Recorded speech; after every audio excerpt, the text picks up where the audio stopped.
پیارے طلباء و طالبات، السلام علیکم۔ آج ہم 10ویں جماعت میں جغرافیہ کا 8واں سبق پڑھیں گے،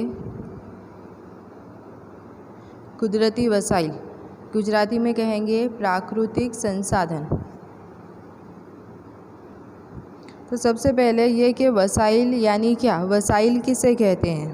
تو وسائل یعنی انسان اپنی ضرورتوں کو پورا کرنے کے لیے کسی بھی چیز کو، کسی بھی اشیاء کو جسمانی قوت یا ذہنی قوت کے ذریعے استعمال کرتا ہے تو اسے وسائل کہا جاتا ہے۔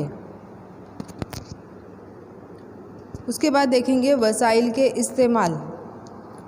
تو وسائل کے استعمال کو 3 حصوں میں تقسیم کیا گیا ہے۔ نمبر 1 ہے وسائل غذا کے طور پر، دوسرا ہے وسائل خام مال کے طور پر یعنی کچے مال کے طور پر، اور نمبر 3 ہے وسائل توانائی کے وسائل کے طور پر۔ تو سب سے پہلے دیکھیں گے ہم وسائل غذا کے طور پر۔ تو انسان غذا کے طور پر کئی سارے قدرتی وسائل کا استعمال کرتا ہے، جیسے زراعتی فصلیں، جانوروں سے حاصل ہونے والا دودھ، گوشت، پانی سے حاصل ہونے والی مچھلیاں، شہد کی مکھی سے ملنے والا شہد وغیرہ کا استعمال انسان غذا کے طور پر کرتا ہے۔ اس کے بعد دیکھیں گے وسائل خام مال کے طور پر۔ خام مال یعنی کہ کچا مال۔ تو انسان کئی سارے وسائلوں کا استعمال کچے مال کے طور پر کرتا ہے، جیسے کہ جانوروں سے ملنے والا اون، چمڑا، گوشت، زمین سے ملنے والی معدنیات اور جنگل سے ملنے والی لکڑی، گوند وغیرہ۔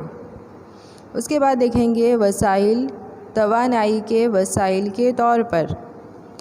تو انسان کئی سارے وسائل کا استعمال توانائی حاصل کرنے کے لیے کرتا ہے۔ مثال کے طور پر کوئلہ، پیٹرول، قدرتی گیس وغیرہ کا صنعتوں میں اور گھروں میں ایندھن کے طور پر استعمال کیا جاتا ہے۔ اس کے بعد ہم دیکھیں گے وسائل کی قسمیں۔ تو وسائل کی قسمیں 3 بنا پر ہوتی ہے۔ پہلا ہے ملکیت کی بنا پر، نمبر 2 دوبارہ حاصل ہونے کی بنا پر، اور نمبر 3 ہے تقسیمی علاقوں کی بنا پر۔ اب ہم ایک ایک کر کے دیکھیں گے۔ سب سے پہلے ہم دیکھیں گے ملکیت کی بنا پر۔ تو یہاں باکس میں ہم دیکھیں گے ملکیت کے نظریے سے وسائل۔ تو ملکیت کے نظریے سے وسائل 3 ہیں۔ نمبر 1 ہے انفرادی وسائل، نمبر 2 قدرتی وسائل، اور نمبر 3 ہے عالمی وسائل۔ اب انفرادی وسائل یعنی کیا؟ کسی فرد یا کنبے کی ملکیت، کسی ایک فرد کی ملکیت یا کسی ایک کنبے کی یا ایک خاندان کی ملکیت۔ مثال کے طور پر زمین، مکان وغیرہ، یہ انفرادی وسائل ہے۔ نمبر 2 ہے قدرتی وسائل۔ تو کسی بھی ملک یا علاقے کی پوری عوامی ملکیت، وہ کہلاتی ہے قدرتی وسائل، جیسے کہ لشکر ہے، بین الاقوامی تجارت ہے، یہ قدرتی وسائل ہے۔ اس کے بعد ہے عالمی وسائل، یعنی پوری دنیا کی ملکیت، دنیا کے تمام ملکوں کی مشترکہ ملکیت عالمی وسائل ہے۔ اس کے بعد ہم دیکھیں گے تقسیم کے شعبے کے مطابق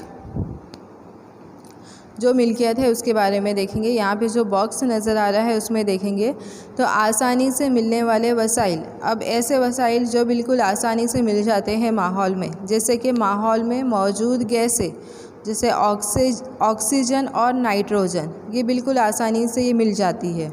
اس کے بعد ہے عام طور پر آسانی سے ملنے والے وسائل جو بالکل عام طور پر حاصل ہو، مثال کے طور پر زمین، پانی وغیرہ۔ کم یاب وسائل یعنی کہ ایسے وسائل جو کم ہو، جو محدود ہو، مثال کے طور پر جیسے معدنیات وغیرہ، یہ محدود ہوتی ہے، جیسے کوئلہ، پیٹرولیم، تانبا، سونا وغیرہ، یہ کم یاب وسائل ہے۔ اس کے بعد ہے واحد وسائل۔ واحد وسائل یعنی کہ دنیا میں ایک یا 2 مقام سے حاصل ہونے والے وسائل، مثال کے طور پر کرائیولائٹ معدنیات، یہ معدنیات ایسی ہے جو صرف گرین لینڈ سے ہی حاصل ہوتی ہے، یعنی صرف ایک مقام سے ہی حاصل ہو رہی ہے، باقی اور کہیں سے حاصل نہیں ہوتی ہے۔ اب اس کے بعد ہم دیکھیں گے دوبارہ حاصل ہونے والے وسائل۔ تو دوبارہ حاصل ہونے کے وسائل دو طرح کے ہیں، پہلا ہے قابل تجدید وسائل اور دوسرا ہے غیر قابل تجدید وسائل یا ناقابل تجدید وسائل۔ اب قابل تجدید وسائل کو گجراتی میں کہیں گے نوینیکرنیہ۔ تو قابل تجدید وسائل کسے کہیں گے؟ تو ایسے وسائل جو کبھی نہ ختم ہونے والے ہو، مثال کے طور پر سورج کی روشنی، جنگلات، چرندے پرندے وغیرہ۔ غیر قابل تجدید یعنی انوینیکرنیہ، تو غیر قابل تجدید اسے کہیں گے کہ ایسے وسائل جو ایک بار ختم ہو جائے تو دوبارہ حاصل نہیں ہوتے، مثال کے طور پر پیٹرول، معدنی کوئلہ، قدرتی گیس وغیرہ۔ اس کے بعد ہم دیکھیں گے وسائل کی منصوبہ بندی اور تحفظ۔ گجراتی میں کہیں گے سنسادھنوں آیوجن انے سنرکشن۔ تو انسان کی ضرورتیں لامحدود ہیں اور قدرتی وسائل محدود ہے۔ ہم دیکھتے ہیں کہ آبادی میں اضافہ ہونے سے وسائلوں کا استعمال بہت بڑھ گیا ہے اور وسائل دن بدن گھٹتے جا رہے ہیں۔ تو یہ وسائل مستقبل میں ختم نہ ہو جائے اور ہماری آنے والی نسلوں کو بھی مل سکے، اس لیے وسائل کی منصوبہ بندی بہت ضروری ہے۔ اب وسائل کا تحفظ کسے کہتے ہیں؟ تو وسائل کے انتظام کو وسائل کا تحفظ کہتے ہیں۔ وسائل کی منصوبہ بندی اور تحفظ کے لیے کچھ ضروری باتیں ہم سمجھیں گے۔ تو ایسے وسائل جو ختم ہوتے جا رہے ہیں ان کا کم سے کم استعمال کرنا چاہیے۔ اس کے علاوہ ایسے وسائل جو آسانی سے مل جاتے ہیں ان کی مقدار بڑھانی چاہیے۔ وسائل کی حفاظت کے لیے سرکار کے ذریعے قانون بنا کر اس پر عمل کروانا چاہیے۔ تو وسائل کی حفاظت کے لیے لوگ وسائل کا کم سے کم استعمال کریں، اس لیے عوام میں بیداری پیدا کرنی چاہیے۔ اس کے بعد ہے وسائل کی کھودائی سائنسی طریقے سے کرنی چاہیے تاکہ وسائل کا بگاڑ کم سے کم ہو سکے۔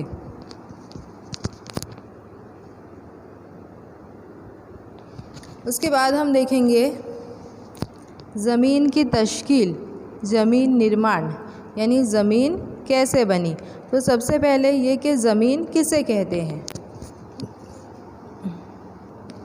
تو زمین یعنی کرۂ ارض پر پائی جانے والی پتلی پرت کو زمین کہا جاتا ہے۔ اب زمین کیسے بنی، کیسے وجود میں آئی؟ تو زمین چٹانوں کے گھساؤ سے بنتی ہے۔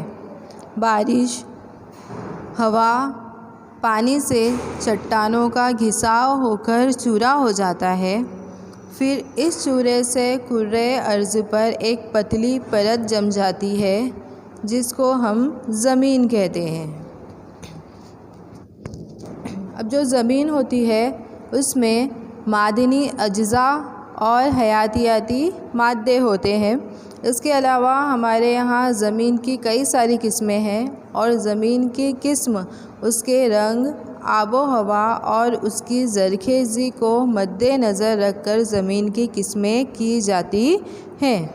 تو اس طرح زمین یعنی کرۂ ارض پر پائی جانے والی پتلی پرت کو زمین کہا جاتا ہے۔ تو کل کے پیریڈ میں ہم زمین کی قسمیں دیکھیں گے۔ زمین کی کل 8 قسمیں ہیں، ان تمام قسموں کے بارے میں ہم کل کے روز دیکھیں گے۔ اس کے علاوہ آپ کو میں چیپٹر 2 کی کویشچن کی ایک PDF فائل بھیجوں گی، اس کے کویشچن کے آنسر نوٹ بک کے اندر لکھنا ہے۔ اور نوٹ بک کمپلیٹ کرنا ہے۔